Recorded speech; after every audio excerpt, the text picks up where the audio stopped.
Saudara-saudara, saya ingin berbagi mengenai bahan khotbah yang akan disampaikan dari mimbar-mimbar gereja pada hari Minggu tanggal 12 Januari 2025 ini. Terambil dari Kisah Para Rasul pasal 8 ayat 14 sampai dengan 25. Nah, saudara, tema kita adalah pergi memberitakan Injil, dan memang dalam cerita ini ledakan penginjilan itu luar biasa. Setelah Yesus naik ke surga, lalu Allah Roh Kudus turun untuk menguasai akan para rasul dan orang-orang percaya. Dan luar biasanya, seperti yang dikatakan bahwa pemberitaan Injil itu dimulai dari Yerusalem, Yudea, Samaria, dan sampai ke ujung bumi. Nah, posisi sekarang adalah sudah di Samaria, dan sebentar lagi daerah-daerah, negara-negara, orang-orang yang selama ini belum mendengarkan Injil pasti akan dijangkau.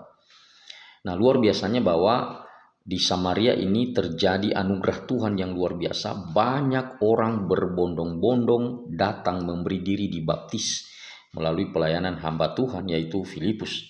Dan para rasul yang ada di Yerusalem melihat ini adalah sebagai bentuk kasih karunia Tuhan, bahwa daerah Samaria dijangkau oleh berita Injil itu. Maka diutuslah dua orang hamba Tuhan yang lain yang lebih hebat lagi, yaitu Petrus dan Yohanes, untuk menjangkau lebih banyak orang. Dan apalagi kita dengarkan informasi di dalam ayat yang ke-16 bahwa orang-orang yang telah memberi diri dibaptis itu belum menerima Roh Kudus.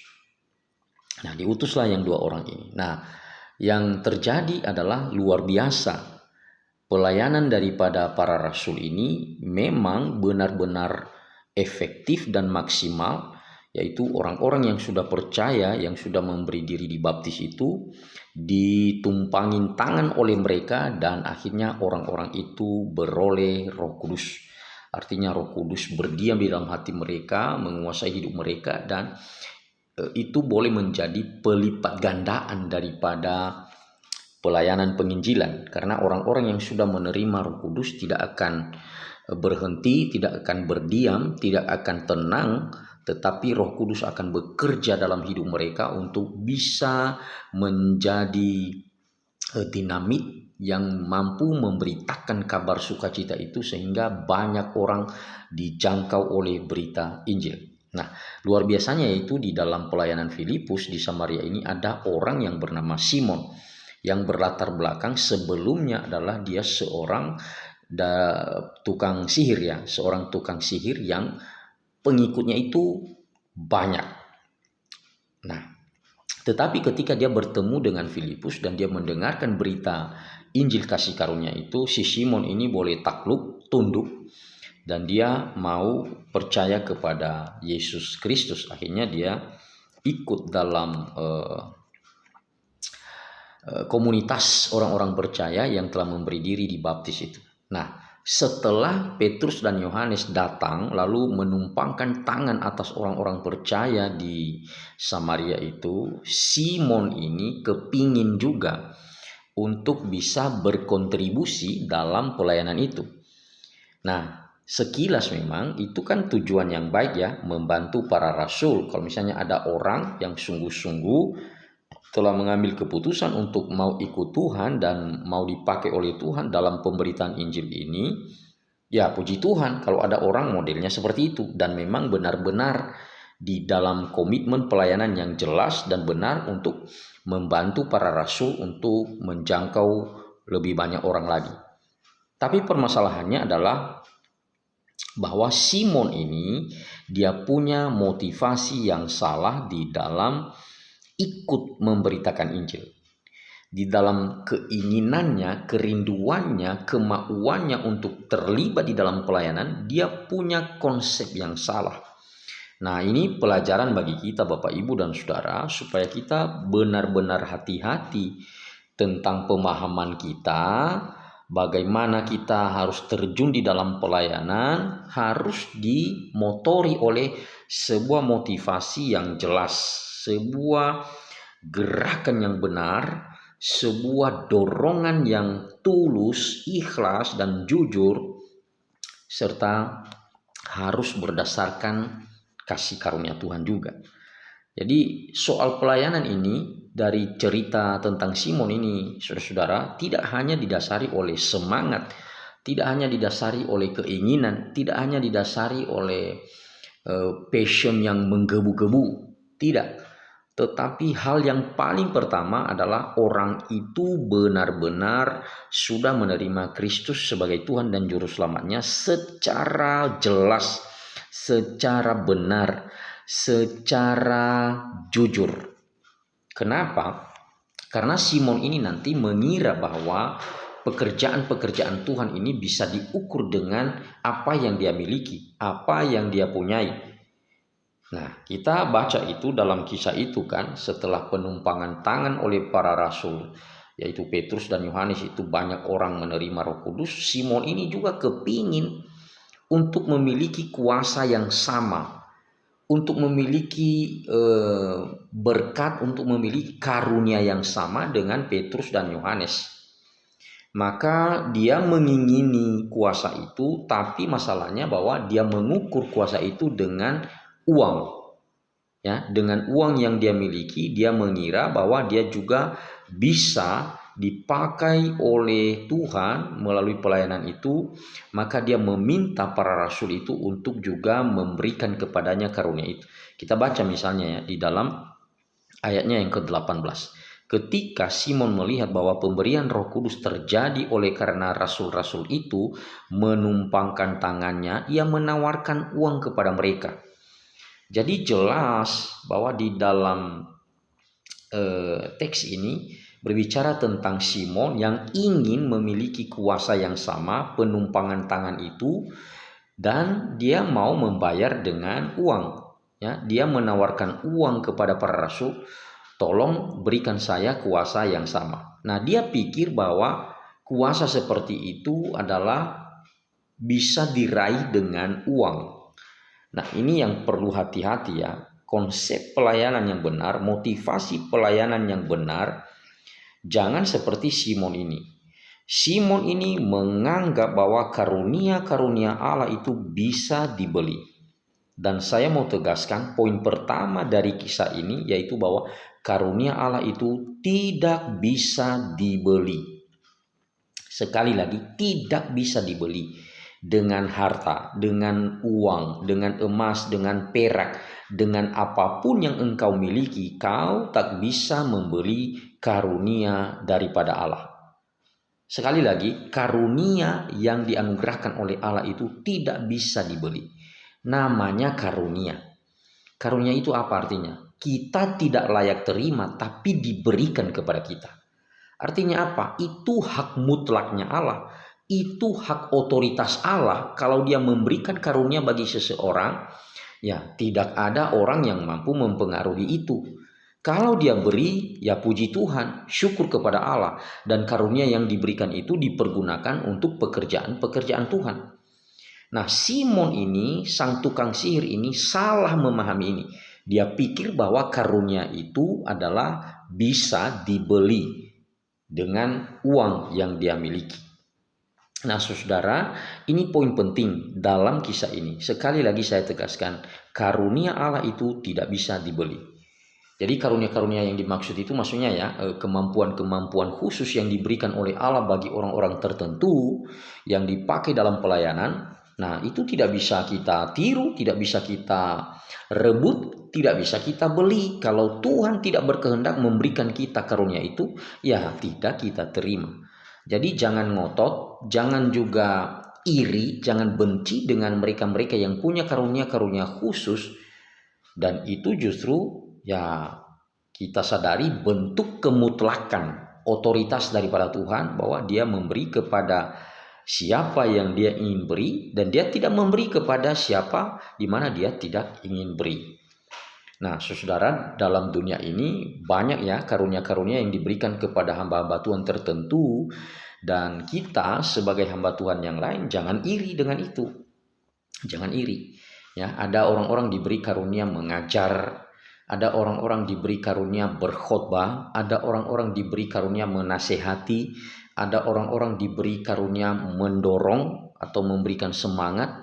Ada juga orang-orang yang diberi karunia melakukan hal-hal yang spektakuler, seperti misalnya para rasul, ya, Paulus, juga nanti Petrus dan beberapa hamba-hamba Tuhan yang lain. Mereka punya karunia khusus yang dianugerahkan oleh Tuhan untuk membangun tubuh Kristus, dan kita tidak perlu iri dan tidak perlu harus menyamakan diri kepada mereka-mereka yang diberi karunia seperti itu. Nah, namun kita harus tahu bahwa setiap orang percaya pasti diperlengkapi oleh karunia tertentu, entah apapun itu. Dan mari engkau pergunakan karunia yang sudah Tuhan anugerahkan kepadamu. Sekali lagi, setiap orang itu beda-beda karunia yang dia terima. Tapi kita semua diberikan karunia yang sama, yaitu Roh Kudus dianugerahkan bagi orang-orang yang percaya. Roh Kudus akan berdiam di dalam hati dan membuat kita terus memiliki kekuatan, semangat di dalam pelayanan ini. Nah, jadi saudara, kesalahan Simon yang paling fatal adalah menganggap kasih karunia, menganggap berkat-berkat, menganggap bahwa kemampuan-kemampuan, talenta-talenta yang dimiliki oleh seseorang itu bisa dibeli. Itu kesalahan yang fatal. Dan orang model seperti ini tidak pantas di dalam pelayanan. Ya, Petrus dan Yohanes cukup tegas ya tentang itu. Nanti kita tahu responsnya itu, yaitu di dalam ayatnya yang ke-19 dan 20. Di dalam ayat 19 ya, di ayat 18 kita diberitahu bahwa dia menyodorkan uang, menawarkan uang supaya mendapatkan karunia itu. Nah, di dalam ayat 19 dikatakan, serta berkata, berikanlah juga kepadaku kuasa itu, supaya jika aku menumpangkan tanganku di atas seseorang, ia boleh menerima Roh Kudus. Nah, ayat 20 ini tanggapan dari Petrus. Petrus berkata, binasalah kiranya uangmu itu bersama dengan engkau, karena engkau menyangka bahwa engkau dapat membeli karunia Allah dengan uang. Ya. Jadi penegasan daripada Petrus ini sebenarnya cukup keras ya. Karena kalimat di sana atau kata binasalah itu kan dari kata apoleia. Apoleia itu memiliki makna yaitu ruin atau eternal ruin, rusak secara kekal, destruction atau dihancurkan, perishing atau dihukum. Jadi binasalah artinya kamu dihukum. Wah, itu mengerikan ya. Jadi kadang-kadang banyak orang ini atau banyak hamba Tuhan yang mengklaim diri sebagai hamba Tuhan dengan motivasi yang tidak jelas, maka hati-hati. Sama seperti Simon ini, dia punya semangat, dia punya kerinduan, dia punya keinginan, tapi motivasinya salah. Ya, dia merendahkan justru kasih karunia itu dengan dia mengandalkan apa yang dia punya, dia mengandalkan uangnya, dan itu kecelakaan, itu kefatalan bagi setiap orang kalau dia terjun di dalam pelayanan dengan modal apa yang dia miliki. Ya, jangan kira bahwa engkau punya andil, engkau punya modal, engkau punya sesuatu dalam pekerjaan Tuhan ini. Enggak. Ya, sekali lagi, kita tidak punya kontribusi apa-apa. Kalau Tuhan berkehendak memakai kita, ya dia punya cara untuk melakukan itu. Jadi Simon ini nggak usah ngotot-ngotot lah, ya, untuk mendapatkan karunia itu. Ya, sekali lagi ini adalah kefatalan. Yang kedua, saudara, bahwa untuk terlibat di dalam pekerjaan Allah ini harus dengan hati yang lurus, harus dengan hati yang jelas. Ya, kenapa saya katakan begitu? Karena penjelasan daripada Petrus nanti begitu tajam ya. Setelah dia katakan bahwa binasalah kiranya uangmu itu bersama dengan engkau. Nah, ayat 21 dikatakan tidak ada bagian atau hakmu dalam perkara ini sebab hatimu tidak lurus di hadapan Allah. Ya, harus dengan hati yang lurus, harus dengan hati yang jernih. Ketika kita mau melibatkan diri dalam pekerjaan-pekerjaan Tuhan, karena Tuhan yang kita layani adalah Tuhan yang maha suci, Tuhan yang maha agung, Tuhan yang maha kudus, maka seseorang tidak boleh membawa sesuatu yang najis, yang kotor, yang hina di hadapannya untuk dipakai dalam pekerjaan-pekerjaannya. Dia tidak mau itu. Ya, jadi dia tidak mau uangmu, dia tidak mau hartamu. Jadi kalau misalnya dasar pelayanan kita adalah kita mengklaim diri bahwa kita mampu, itu omong kosong. Ya, kamu akan dimuntahkan oleh dia. Jadi harus hati-hati ya, bagi para pelayan Tuhan ini semacam refleksi yang mendalam bagi setiap kita. Jangan coba-coba terjun dalam pelayanan atau dalam pekerjaan-pekerjaan Tuhan kalau kita tidak memiliki motivasi yang benar. Nah, kemudian apa yang kita tahu bahwa penegasan-penegasan itu diteruskan oleh Petrus ya. Jadi ayatnya yang ke 22 dikatakan, jadi bertobatlah dari kejahatanmu ini dan berdoalah kepada Tuhan supaya ia mengampuni niat hatimu. Ya. Jadi justru Petrus semakin menjelaskan ini bahaya. Ini sangat bahaya. Model pelayanan seperti ini membahayakan diri. Jangan, gak usah terjun. Kamu salah di dalam menghargai akan karunia Allah. Kamu salah di dalam memahami pekerjaan-pekerjaan Tuhan ini. Sekali lagi, karunia Tuhan tidak bisa dibeli. Dan ketika engkau ingin atau mau untuk menerjunkan diri dalam dunia pelayanan itu, harus dengan hati yang lurus, harus dengan motivasi yang benar. Lalu ketiga, bahwa Simon ini yang menganggap rendah karunia Allah ini dikatakan oleh Petrus sebagai racunnya di tengah-tengah komunitas. Waduh, itu penekanan yang sangat tajam ya. Ayat 23, sebab kulihat bahwa hatimu telah seperti empedu yang pahit dan terjerat di dalam kejahatan. Ya, kamu itu, hatimu itu empedu. Empedu itu kan pahit ya. Ya, pahit dan terjerat di dalam kejahatan. Hidupmu, hatimu udah pahit, nggak benar, dan terjerat di dalam kejahatan. Artinya dikuasai oleh kejahatan. Nah, ini bahayanya ini begini saudara, bahwa banyak orang itu dalam pelayanan, di dalam penampilannya itu seakan-akan baik, seakan-akan benar, seakan-akan tulus, seakan-akan jujur, tapi sebenarnya adalah orang jahat. Ya, ini topeng kemunafikan, seakan-akan rohani, seakan-akan pegiat pekerjaan Tuhan, seakan-akan seorang yang sukarela di dalam pelayanan, tapi sebenarnya enggak. Ini sulit ya membedakan ini.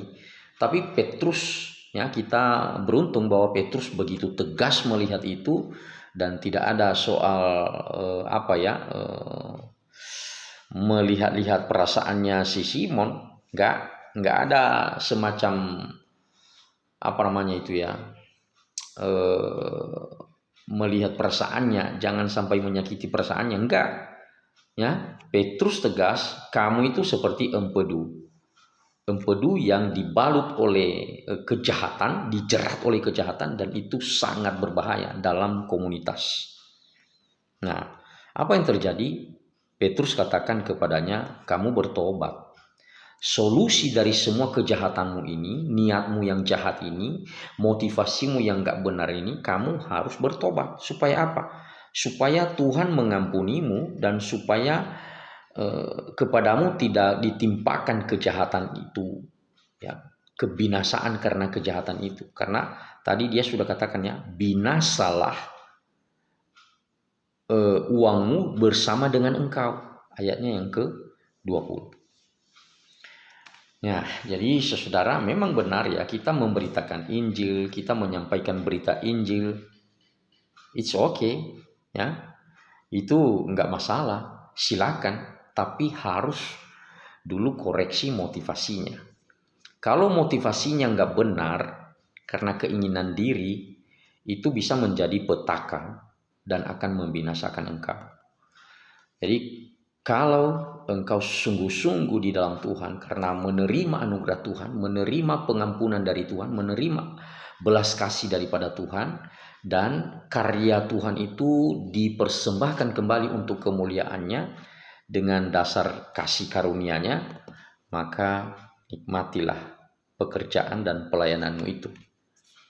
Sekali lagi, ya, dalam pemberitaan Injil, pergi memberitakan Injil, tidak hanya modal semangat, tidak hanya modal kepintaran berbicara, tidak hanya modal uang dan sebagainya, tapi yang paling penting sebenarnya adalah nomor satu, hatimu sudahkah didiami oleh Roh Kudus, sehingga seluruh motivasi pelayananmu itu dituntun, dikuasai oleh Allah Roh Kudus. Engkau akan memberikan yang terbaik dalam pelayananmu dan nama Tuhan dipermuliakan, sehingga banyak orang dijangkau oleh berita kasih karunia melalui apa yang engkau lakukan. Tuhan Yesus memberkati. Amin.